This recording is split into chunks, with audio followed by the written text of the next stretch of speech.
Hey guys, नमस्कार। आप लोगों का टॉप 10 क्लासेस के प्यारे से यूट्यूब फैमिली पर स्वागत है। तो गाइस, आज की लेक्चर में हम लोग बात करने वाले हैं अपवर्तन के नियम के बारे में।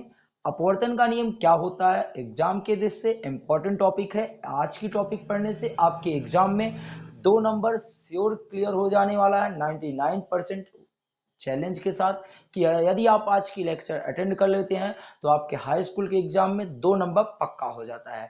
लेक्चर को स्टार्ट करने से पहले चैनल पर नए होंगे तो चैनल को सब्सक्राइब जरूर कीजिएगा और वीडियो पसंद आता है तो वीडियो को लाइक कीजिएगा और दोस्तों के साथ वीडियो को शेयर करना मत भूलिएगा।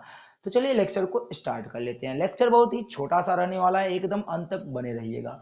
तो सबसे पहले हम जानते हैं कि लॉ ऑफ रिफ्रैक्शन क्या होता है, अपवर्तन के नियम क्या होता है। यदि आपने इससे पिछला वाला वीडियो देखा होगा तो पिछले वाले वीडियो में हमने प्रकाश के अपवर्तन के बारे में चर्चा किया था। प्रकाश के अपवर्तन की घटना क्यों घटित होती है। तो जो इस लोगों ने वो पुराना वीडियो नहीं देखा होगा उस वीडियो को जाके जरूर देखिएगा दोस्तों।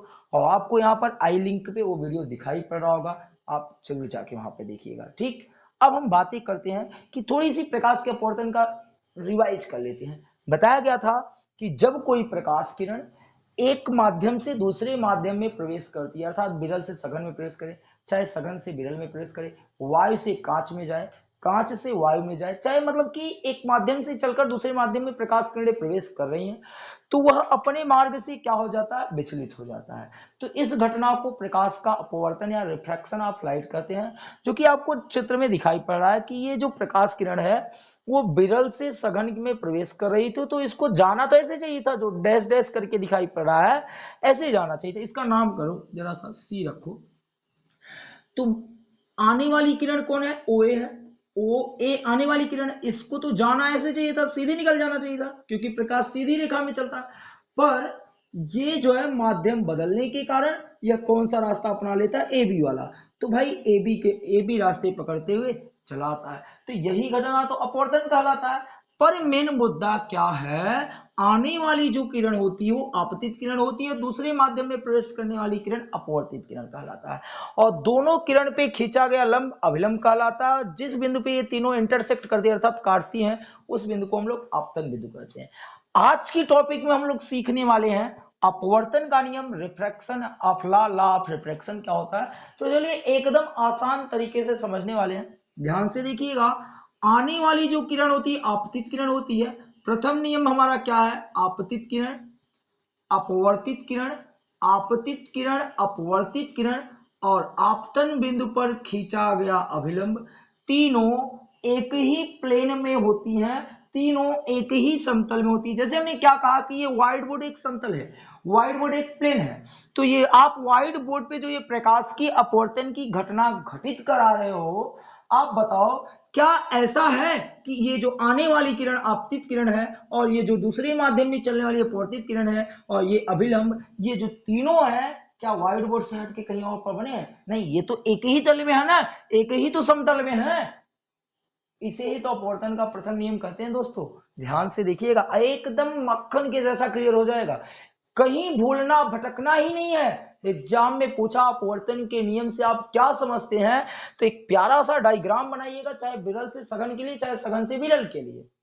बस आपको क्या करना है, ध्यान देना है कि आपतित किरण, अपवर्तित किरण और आपतन बिंदु पे खींचा गया अभिलंब तीनों एक ही तल या समतल में होते हैं। ये हम लिख लेते हैं। अपवर्तन के 2 नियम होते हैं। प्रथम नियम हम यहाँ पर लिखते हैं, यदि यहाँ पर आइए देखिएगा जरा सा। प्रथम नियम, तो प्रथम नियम में क्या लिखेंगे, आपतित किरण,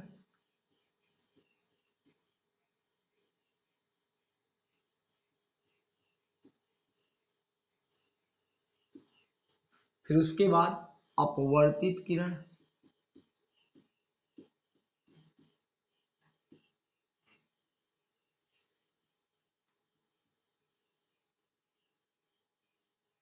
फिर उसके बाद आपतन बिंदु पर खींचा गया अभिलंब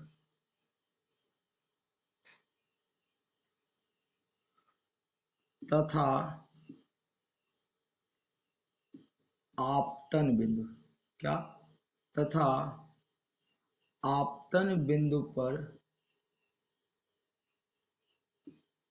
खींचा गया अभिलंब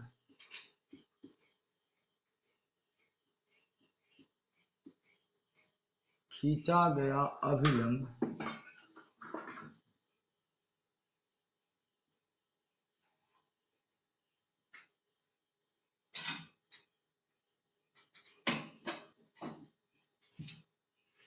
तीनों एक ही समतल में होते हैं। खींचा गया अभिलंब तीनों एक ही समतल में होते हैं।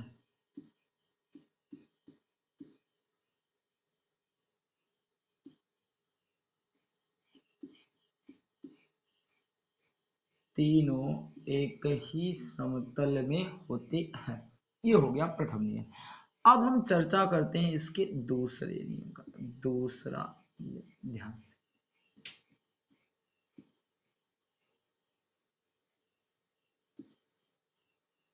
दूसरा नियम को समझते फिर इधर की तरफ आते हैं। दूसरा नियम आपसे क्या कह रहा है, देखिए ध्यान से देखिए। दूसरा नियम क्या कह रहा है, आपतित किरण और अभिलंब के बीच जो कोण बनता है उस कोण को हम लोग आई से व्यक्त करते हैं। उस कोण का नाम आपतन कोण होता है। फिर से एक बार, आपतित किरण और अभिलंब के बीच बना कोण आपतन कोण कहलाता है, जिसे हम लोग आई से व्यक्त करते हैं। साथ में अभिलंब और अपवर्तित किरण के बीच बना कोण अपवर्तन कोण कहलाता है, जिसे हम लोग आर से व्यक्त करते हैं। तो यहां पर नियम क्या बनता है दूसरा, एक वर्ड का उपयोग करने वाले दोस्तों, एक वर्ड यहां का उपयोग करेंगे ज्या। ज्या की इंग्लिश होती है साइन। आपने त्रिकोणमिति में साइन का उपयोग जरूर देखा होगा। तो ज्या का उपयोग हम लोग करने वाले यहां पर। तो ध्यान से समझिएगा, जो दूसरा नियम होता है आपतन कोण आई, ये आपतन कोण है ना, आपतन कोण की ज्या तथा ये अपवर्तन कोण है, तो अपवर्तन कोण की ज्या का अनुपात एक नियतांक होता है, एक नियत होता है। यही तो आपका अपवर्तन का दूसरा नियम है। ध्यान से समझिएगा, आपतन कोण आई की ज्या अपवर्तन कोण आर की ज्या का अनुपात एक स्थिरांक होता है, अर्थात ये नियत होता है, बदलता नहीं है। यही अपवर्तन का दूसरा नियम होता है। तो लिखते हैं,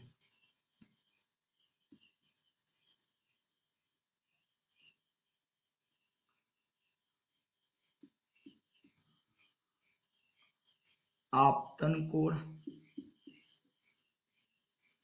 आई लिख देते हैं, आपतन कोण आई की ज्या, ज्या की इंग्लिश लिख दे रहे हैं साइन, आपतन कोण आई की ज्या तथा तथा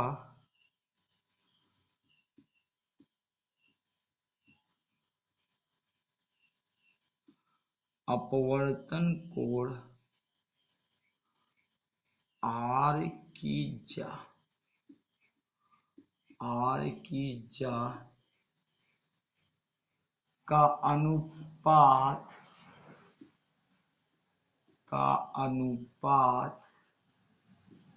एक नियतांक होता है, एक नियतांक होता है। ठीक, इसे आइए लिखते हैं।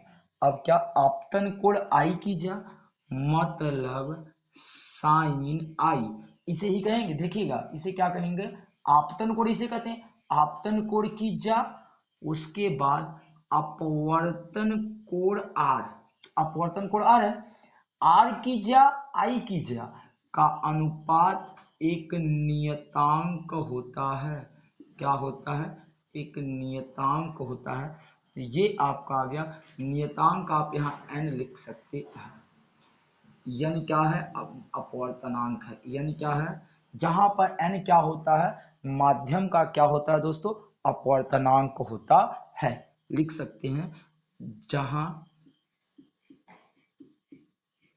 जहां n जो होता है माध्यम का अपवर्तनांक होता है, माध्यम का अपवर्तनांक होता है। ठीक, माध्यम का अपवर्तनांक होता है। तो जहां n क्या होता है, माध्यम का अपवर्तनांक होता है। ध्यान से समझिएगा, कभी कभी बोर्ड एग्जाम में पूछता है स्नेल का नियम किसे कहते हैं, स्नेल के नियम से आप क्या समझते हैं। तो कभी कभी एग्जाम में प्रश्न ये पूछता है कि अपवर्तन के प्रथम नियम से आप क्या समझते हैं। तो आप लोग जो दोनों नियम लिखने लगते हो वहां पर सबसे बड़ी गलती करते हो प्यारे बच्चों। आपके एग्जाम में जितना प्रश्न पूछा जा रहा है उतने ही प्रश्न का जवाब देने का प्रयास कीजिएगा, वरना आपके नंबर कभी कभी काट लिए जाते हैं दोस्तों। उसी प्रकार होता है जिस प्रकार जितने दवाई की आवश्यकता होती है डॉक्टर उतना ही दवाई देता है। तो जिस प्रकार जितना क्वेश्चन पूछा जाए उतने ही क्वेश्चन का जवाब दीजिएगा। तो एग्जाम में यदि आपसे पूछ लिया स्नेल का नियम क्या होता है, स्नेल के नियम से आप क्या समझते हैं, तो मन में तो डाउट उठा कि सर जी ने तो हमको पढ़ाया नहीं। कोई बात नहीं यार, सर जी ने नहीं पढ़ाया, हम लोग आपको बता देते हैं स्नेल का नियम किसे कहते हैं। यदि एग्जाम में पूछा स्नेल के नियम से आप क्या समझते हैं, तो आप प्यारा सा जवाब दीजिएगा कि अपवर्तन का दूसरा नियम ही। आप ये मत लिख के आइएगा वहां अपवर्तन का दूसरा नियम, तो आपको ये दूसरा नियम वहां लिखना पड़ेगा, उस दूसरा नियम दिखाना पड़ेगा। तो अपवर्तन का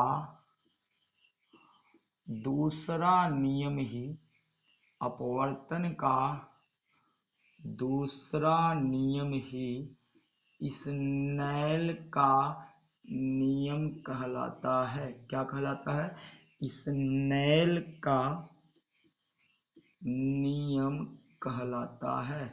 स्नेल का नियम कहलाता है।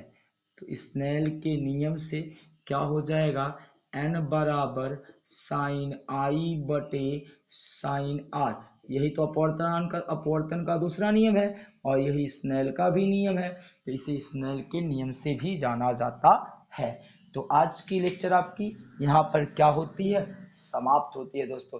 एक बार इसको पुनः रिवाइज कर लेते हैं, जिससे जहां भी कोई डाउट रह गया होगा सारा चीज क्लियर हो जाएगा। सबसे पहले आज की टॉपिक थी अपवर्तन का नियम। तो अपवर्तन के दो नियम होते हैं। एक प्रथम नियम होता है, प्रथम नियम क्या बताया गया, आपतित किरण और अपवर्तित किरण तथा आपतन बिंदु पे खींचा गया ये अभिलंब, तीनों जो होते हैं वो एक ही समतल या तल में होते हैं। ये पहला नियम बताया गया। दूसरा क्या था, आपतन कोण आई, आपतन कोण आई की ज्या मतलब साइन होता है, तो ज्या तथा अपवर्तन कोण आर की ज्या का अनुपात एक नियतांक होता है, साइन आई बटे साइन आर बराबर नियतांक, जहां जो n होता है वो माध्यम का अपवर्तनांक होता है। अपवर्तन के जो दूसरा नियम होता है उसे ही स्नेल का नियम कहते हैं, n बराबर साइन आई बटे साइन आर। अब कभी कभी n को स्नेल नियतांक भी कहते हैं।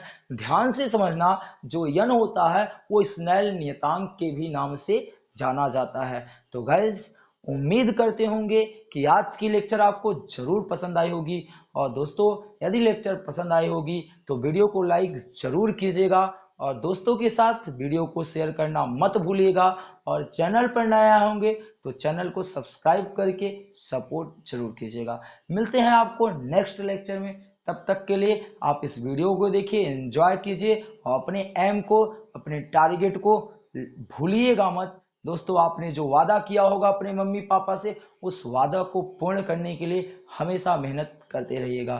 Thank you all dear student. जय हिंद, जय भारत।